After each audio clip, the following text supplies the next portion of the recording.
That's right. Okay, so this is my grandmother, Hazel Mayer, and she came from Jamaica originally over to the United States, and I'm going to ask her a few questions about that.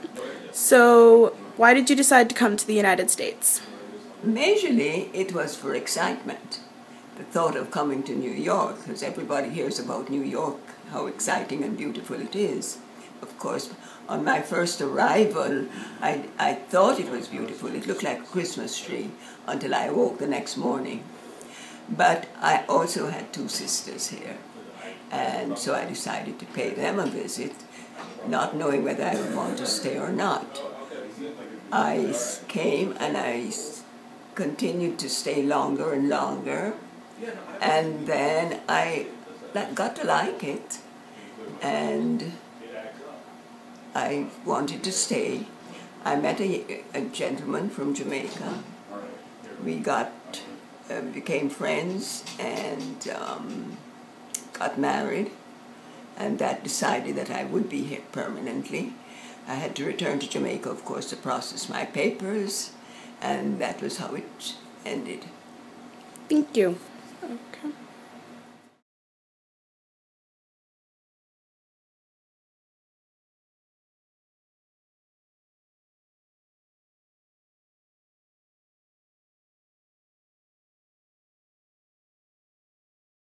So, what year did you move here, and what were your impressions of the United States when you first moved here? I moved here in 1956. I visited, and I came by night.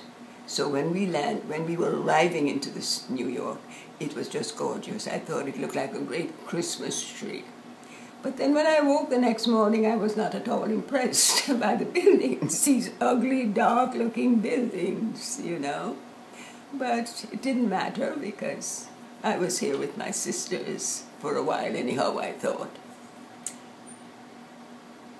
Okay. Any more to that, Chris?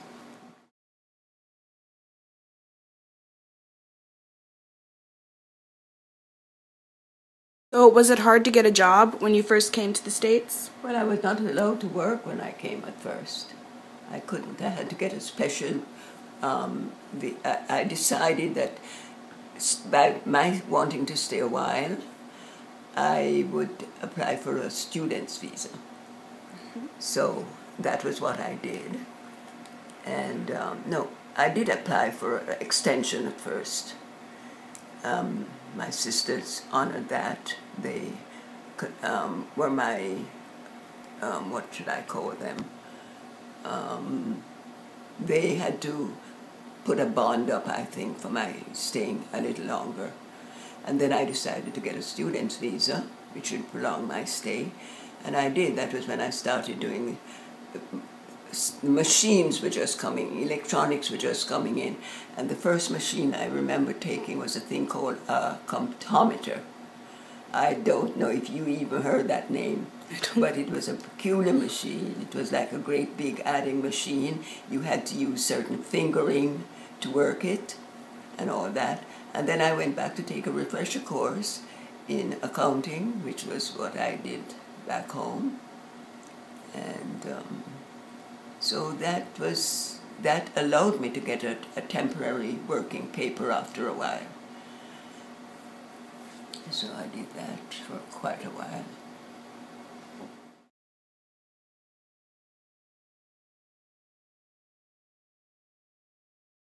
Did any other members of your family come after you? Yes, my brother and my two nieces, my elder sister's two children, because they were left back in Jamaica at this point in boarding school, and then my sister brought them here.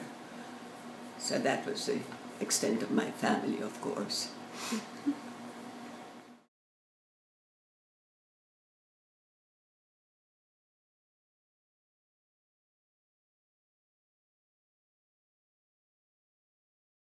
So, what parts of your culture did you maintain in the United States? Well, quite a bit. I think I tried to hold on to the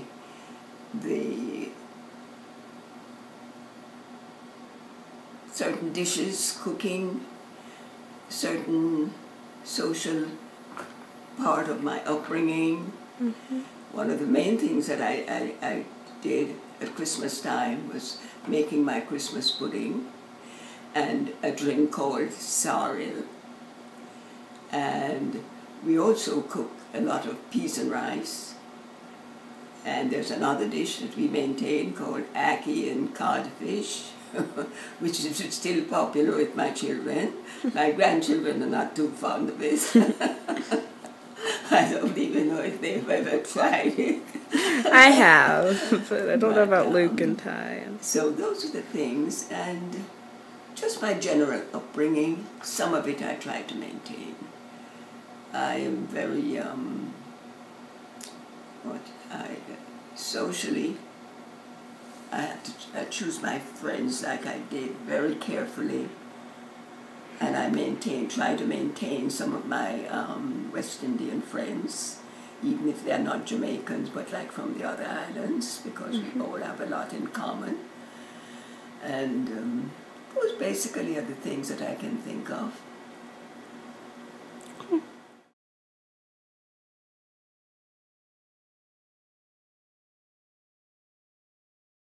What made you decide to become a U.S. citizen? I thought after being here for so many years, my husband was a citizen. My children came along, they were born, and I said, well, it's just more or less the proper thing to do, to also become a citizen, you know. And at the time I was able to, when I became an American citizen, I was still at that point able to maintain my Jamaican citizenship. But things have changed a lot now, so I'm not sure at this point I could consider myself a Jamaican citizen at all.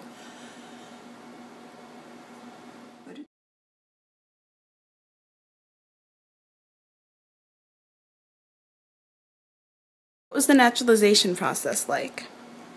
Oh, I don't remember much about it. It's quite a while now. I can't even remember the year until I can find my citizenship paper. I didn't go through very much with it. It was like a one-on-one thing.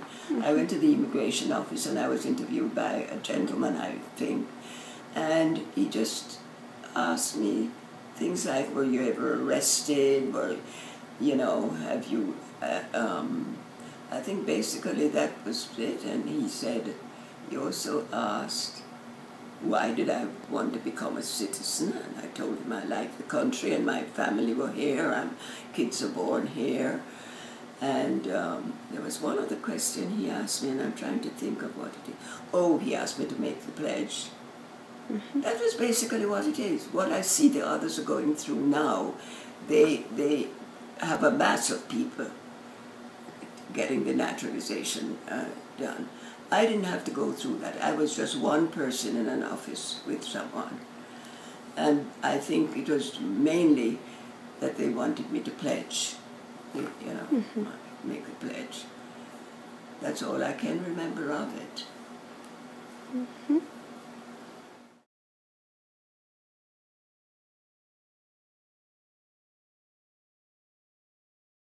Did becoming a U.S. citizen help you or make things easier in any ways? It's easier? What do you mean exactly, easier? Well, like, did it help you out with things like jobs, money? Well, naturally, salaries here were much better than they would have been in the island. And that was a great help.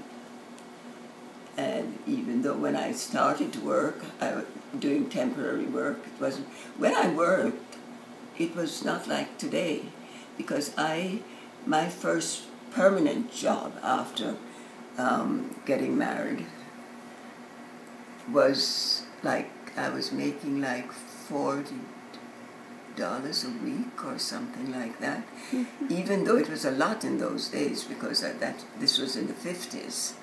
But it converted back into Jamaican money, it would sound like a lot of money. And of course, tax was taken out of that, so you ended up with like $30-something in the long run. But at that time, it was still fairly good, you know. And there there are opportunities here that you may not have had in the island. But at that point, my main indulgence was raising my family, taking care of my family. The kids were born, and I worked until I was 7 months pregnant with my first child, and then I retired, not retired, but stopped working. And the job I had at the time was with a jewelry company called Beau Jewels. I took time off, and then they called me back for a few months because the person that was left in my job apparently was not doing a good job of it. So they called me back to help until they could find another person. Well, I was there for a couple of months, and they hired someone else, and I tried to show her the ropes before I left. But by this time, I was also pregnant with my second child. So I never went back to work after that for many years until my kids were in school.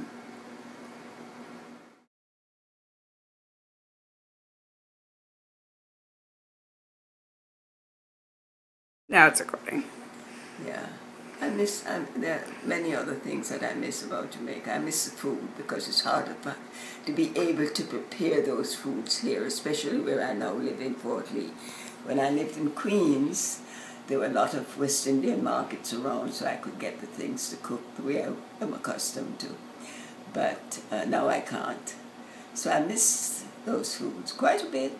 I miss the fruits, the many fruits we had in Jamaica, the mangoes and the avocados that we called their pear. You know, we used to call avocados pear in Jamaica. They still do. And like on my mother's place, we had like 3 different trees. There were the star apples that they were the most delicious things. And we almost ate everything that grew on a tree in the islands, that's true. So that's it. Okay. So you can put that part into the